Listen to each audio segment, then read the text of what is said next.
तो हर एक डिटेल, हर एक तस्वीर आज न्यूज 24 आप तक पहुंचाने वाला है। साइंटिस्ट और खगोल वैज्ञानिकों का पैनल हमारे साथ बना हुआ है, इनके साथ हम जानकारी लेंगे। लेकिन सीधा रुक करते हैं नेहरू सेंटर का, और मेरे सहयोगी वहां पर मौजूद है। मैं चाहूंगा प्रोड्यूसर से कि नाम क्या है उनका, थोड़ा मुझे बताएं। पल्लवी ओवर टू यू, अभी क्या अपडेट है वहां पे?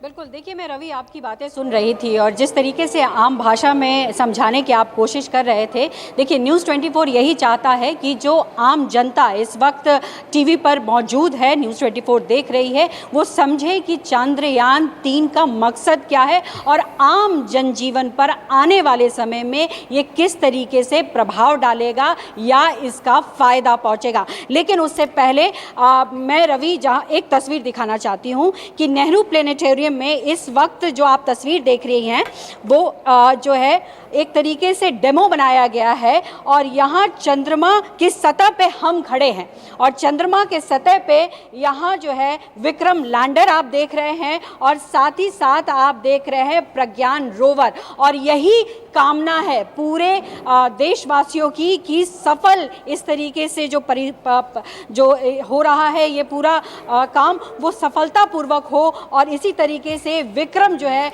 वो स्लोली वहाँ पर लैंड करे और जो है प्रज्ञान रोवर वहाँ पर सफलता से अपना काम शुरू करे। लेकिन एक एक चीज़ बारीकी से समझने के लिए इस वक्त नेहरू प्लानिटोरियम में मेरे साथ मौजूद हैं प्रेरणा चंद्रा जो कि प्रोग्राम मैनेजर हैं। आपको बताएंगी कि किस तरीके से जो है ये पूरा का पूरा चंद्रयान 3 कैसे काम करने जा रहा है, क्या क्या इसमें बारीकियां हैं। पहले चंद्रयान यानी चंद्रयान 2 असफल रहा, उसके बाद क्या चेंजेस आए हैं वो सब प्रेरणा जी बताएंगी। प्रेरणा जी, जब हम ये बात कह रहे हैं कि छोटी सी छोटी बात, आम आदमी जो टीवी देख रहा है मानते हैं कि बहुत सारी टेक्निकल इश्यूज हैं, उसमें बहुत लोग नहीं जाना चाहते, लेकिन ये समझना चाहते हैं कि चंद्रयान 3 उनको किस तरीके से आने वाले समय में प्रभावित करेगा। तो सबसे पहले आसान शब्दों में ये समझाएं।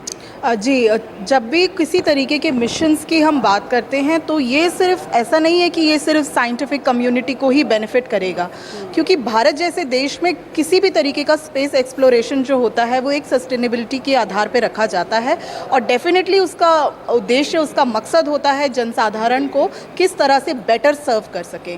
तो हम आज जो अपने मोबाइल फ़ोन यूज़ कर रहे हैं, जो टेक्नोलॉजी यूज़ कर रहे हैं, ये उसी का उदाहरण है। तो जनमानस का आज जो GPS, ब्लूटूथ, इंफ्रारेड जैसी टेक्नोलॉजी को इस्तेमाल करा, ये चंद्रमा पे इस तरीके से स्लोली लैंड कर पाना ये अपने आप में बहुत बड़ी अचीवमेंट होगी। और इसीलिए एक बार मैं प्रेरणा जी समझना चाहूँगी कि देखिए यहाँ पर MK3 है, MK3 इसी में ये लोड होने जा रहा है प्रोपल्शन और ये विक्रम लैंडर और रोवर। ये समझाइए प्रेरणा जी कि किस तरीके से ये जब लॉन्च होगा तो किस तरीके से ये काम करेगा और किस तरीके से इसमें विक्रम लैंडर या फिर जो प्रज्ञान रोवर है इनको फिट किया जाएगा और फिर वहाँ पर लैंडिंग की तैयारी होगी। जी बिल्कुल, जैसे ये जो मिशन है वो GSLV MK3 3 जनरेशन रॉकेट है, ये हमारा सबसे ज़्यादा स्ट्रॉन्ग है, ज़्यादा कैपेसिटी रखता है पेलोड्स को ले जाने के लिए और इससे पहले बहुत ही सफल मिशन इसने आउटर स्पेस पे लॉन्च करे हैं।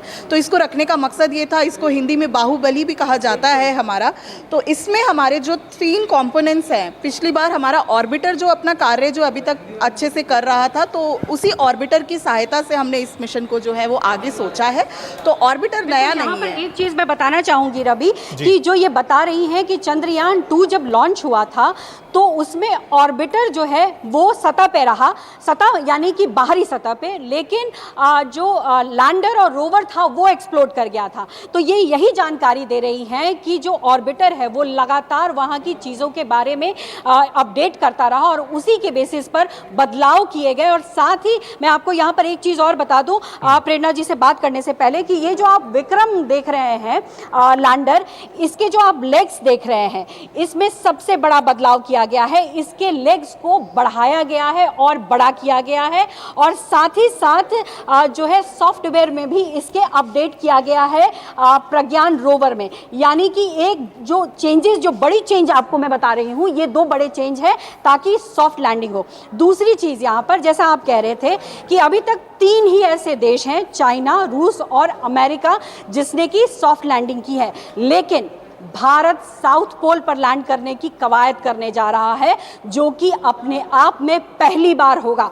और ये शुभकामनाएं हैं कि भारत जो है वर्ल्ड में पहला वो बने देश जो कि आसानी से लैंडिंग कर पाए साउथ पोल में। और अगर वो साउथ पोल में लैंड कर जाता है तो आप समझ सकते हैं कि दुनिया में ताकत भारत की कितनी ज्यादा बढ़ जाएगी। क्या मैं सही कह रही हूँ प्रेरणा जी? बिल्कुल बिल्कुल मैम, क्योंकि साउथ पोल जो है एक अनडिस्कवर साइट ऑफ मून है, जिस पे अभी तक कोई लैंड नहीं कर पाया है। तो ये कीर्तिमान अपने आप में स्थापित करेगा, साथ ही साथ भारत को इस स्पेस रेस पे उस दर्जे पे लाकर खड़ा कर देगा जो एक बार शायद नील आर्मस्ट्रांग ने करी थी चंद्रमा के ऊपरी सतह पे लैंड करके। तो हम बिल्कुल अपने आप को इस स्पेस रेस पे ले आएंगे। बिल्कुल ये कीर्तिमान होगा, और इसी उम्मीद के साथ ये आगे बढ़ने जा रहा है। 2:35 पर जिस तरीके से ये वहां से छोड़ा जाएगा। लेकिन मैं यहाँ समझना चाहूंगी प्रेरणा कि ये यहाँ जब पृथ्वी छोड़ता है तो कितना वक्त लगता है इसको चंद्रमा के आसपास तक पहुंचने में, मतलब इसकी पूरी फंक्शनिंग थोड़ी बताएं। जी मैम, ये पूरा जो है 16 मिनट के अंदर हम अपनी अर्थ की ग्रेविटी को क्रॉस करके बाहर निकल जाएंगे, और वंस वी आर आउट, बाकी जो लेफ्ट ओवर्स हैं वो रॉकेट के नीचे रह जाएगा, और जो ऊपरी हिस्सा है 16 मिनट के अंदर MK3 पृथ्वी से बाहर चला जाएगा, पृथ्वी से बाहर चला जाएगा, आउटर स्पेस पे चला जाएगा। और जैसे इसरो ने बताया है 22, 23, 24 अगस्त में हम लोग जो हैं चंद्रमा के करीब होंगे और लैंडिंग का प्रयास होगा। बिल्कुल लैंडिंग का प्रयास होगा। तो देखिए जाहिर तौर पे रवि एक बड़ा कीर्तिमान स्थापित होगा अगर ये चंद्रयान 3, जिसे बाहुबली भी कहा जा रहा है, अगर वो सॉफ्टली लैंड कर जाता है। लेकिन उससे पहले एक छोटा सा सवाल और रह गया है रवि, अभी भी क्या कोई ऐसी अड़चनें दिखाई पड़ती हैं कि वहाँ कुछ हो सकता है कि टेक्निकल फॉल्ट हो सकता हो? मैम, टेक्नोलॉजिकल फॉल्ट तो कहीं पे भी हो सकता है, इतनी तैयारी होने के बावजूद भी। और स्पेस एक ऐसी जगह है जहाँ पर कुछ भी निर्धारित करना, पहले से सोचना एक कल्पना मात्र ही है। किस तरीके के वहाँ पे फ्लेयर्स हैं, किस तरीके के क्वेक्स आ रहे हैं, क्या आंधियाँ चल रही हैं, इनको प्रिडिक्ट कर पाना पहले से ही बहुत मुश्किल है। फिर भी इस पूरे मिशन को इतना हाईली इक्विप्ड रखा है। ये चंद्रयान 1 और 2 का एडवांस वर्जन है, भारत ही कर रहा है, यही सबसे बड़ी बात है। ये भारत का दमखम ही है जो 2:35 पर धरती से उड़ेगा और चंद्रमा की तरफ रुख करेगा। जाहिर तौर पर सभी की शुभकामनाएं हैं। और जिस तरीके से रवि आपने भी कहा और हम भी लगातार कह रहे हैं कि आम लोगों को इससे क्या आने वाले समय में बेनिफिट होगा, ये यही है कि भारत ताकतवर हो जाएगा, भारत किसी पे निर्भर नहीं होगा, बाकी देश जो है भारत से मदद मांगेंगे। यानी कहीं ना कहीं इकोनॉमिकली भी हम बहुत ज्यादा मजबूत होते हुए नजर आएंगे। तो जाहिर तौर पर गौरव का क्षण तो है ही है, साथ ही साथ हम ये भी कह सकते हैं कि हमारे वैज्ञानिकों के लिए और एक बढ़ता हुआ कदम है। रवि, बिल्कुल बिल्कुल, वैज्ञानिक के लिए नहीं बल्कि पूरे भारत के लिए ये एक बहुत बड़ी उपलब्धि होने जा रही है। अंतरिक्ष में आज भारत एक नया इतिहास रचने जा रहा है। सबसे बड़ी कवरेज न्यूज़ 24 पे लगातार जारी है। साइंटिस्ट का, खगोल वैज्ञानिकों का पूरा पैनल हमारे साथ बना हुआ। नेहरू तारामंडल से अभी हमने आपको जो मॉड्यूल बने होते हैं वहां से समझाने की कोशिश की।